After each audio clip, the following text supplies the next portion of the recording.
नमस्कार मित्रों, अपना राजस्थान अध्ययन कक्षा 6 की सीरीज चल रही है। उसमें पाठ संख्या 5 देखते हैं अपन।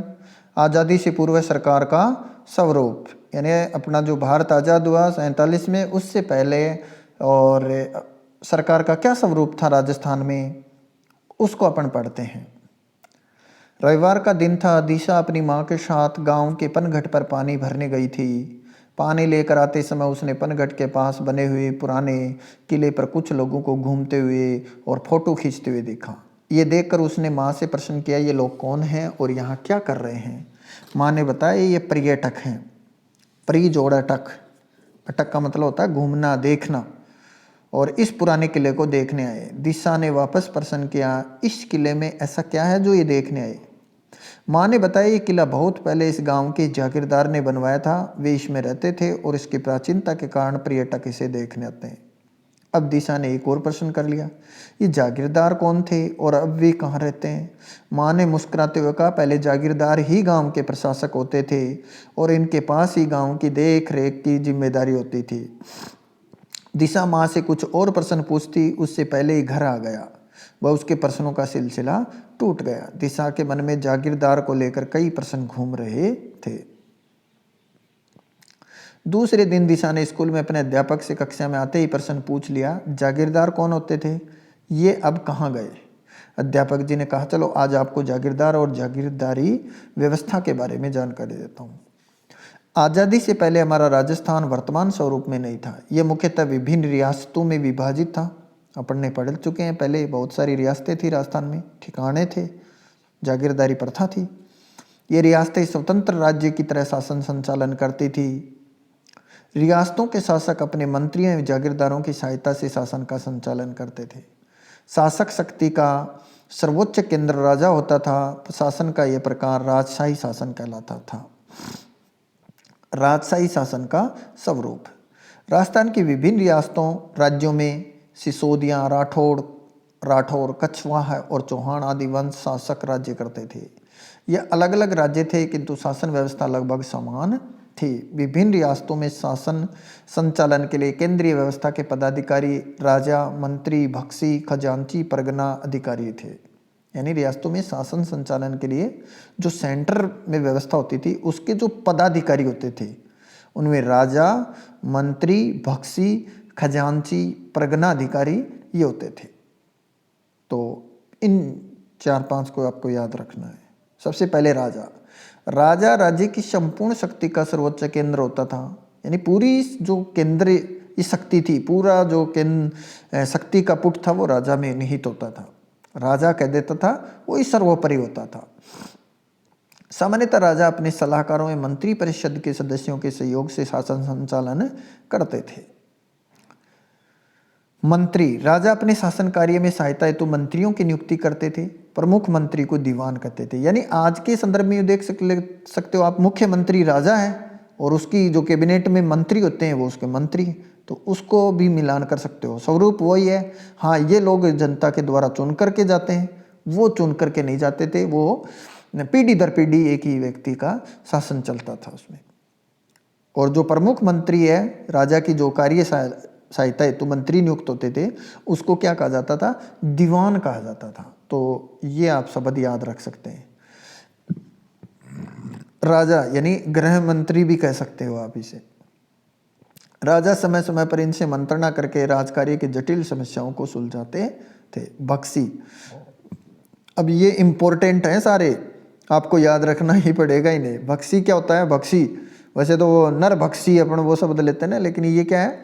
सेना को वेतन देने तथा सेना संबंधी अन्य कार्यों की जिम्मेदारी भक्सी की होती थी। आपने कभी टीवी पर बहस देखी होगी, मेजर जनरल भक्सी आता है एक, भक्सी, तो उससे आप याद रख सकते हैं कि सेना को वेतन देने तथा सेना संबंधी अन्य कार्यों की जिम्मेदारी भक्सी की होती थी। ठीक है। खजांची, आमदनी और खर्च के हिसाब, नाम से ही होता है ना, अपन तो ये नाम तो जानते हैं खजांची। तो आमदनी और जो खजाने का मालिक होता है, आमदनी और खर्च का हिसाब का संतुलन रखना, बचत को सुरक्षित कर राजकोष में वृद्धि करना खजांची का कार्य था। परगना अधिकारी।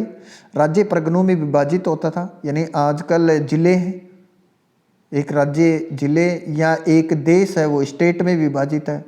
ठीक है, राज्यों में विभाजित है, उसको तरह देख लो आप। तथा प्रगने में शांति व्यवस्था बनाए रखने की जिम्मेदारी प्रगना अधिकारी की होती थी। ग्राम राज्य की सबसे छोटी इकाई थी। ग्राम का प्रशासन ग्राम पंचायत करती थी। उस समय भी ग्राम का प्रशासन है वो ग्राम पंचायत ही करती थी।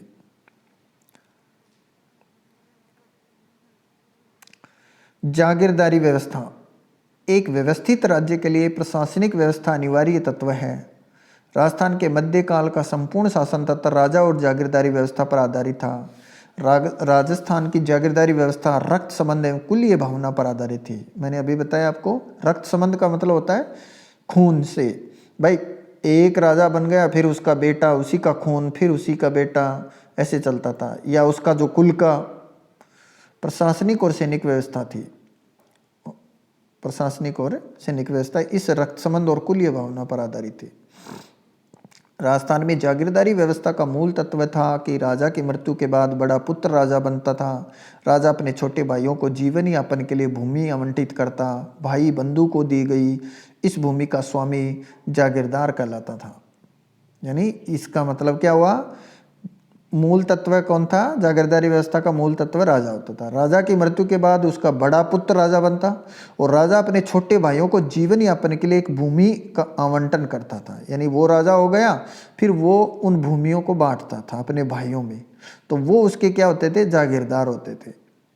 भाई बंधु को दी गई इस भूमि का स्वामी जागीरदार कहलाता था। जागीरदार का कार्य उस जागीर की सुरक्षा एवं उसका शासन संचालन था। बाद के समय में योग्यता के आधार पर भी जागीरें प्रदान की जाने लगी। कक्षा में बच्चे रुचि से सुन रहे थे, तभी शिखर ने शिक्षक से पूछा कि यह व्यवस्था कब से प्रारंभ हुई, इसके बारे में बताइए। अध्यापक जी ने कहा, मैं आपको इसके प्रारंभ और इसके स्वरूप के बारे में बताता हूँ। जागीरदारी व्यवस्था का प्रारंभ। जागीरदारी व्यवस्था का प्रारंभ कब हुआ, इस संबंध में अब तक कोई निश्चित मत नहीं बन पाया है, लेकिन राजस्थान में इसका विकसित और स्वरूप, स्पष्ट स्वरूप है वो राजपूतों के शासनकाल से प्रारंभ हो गया था।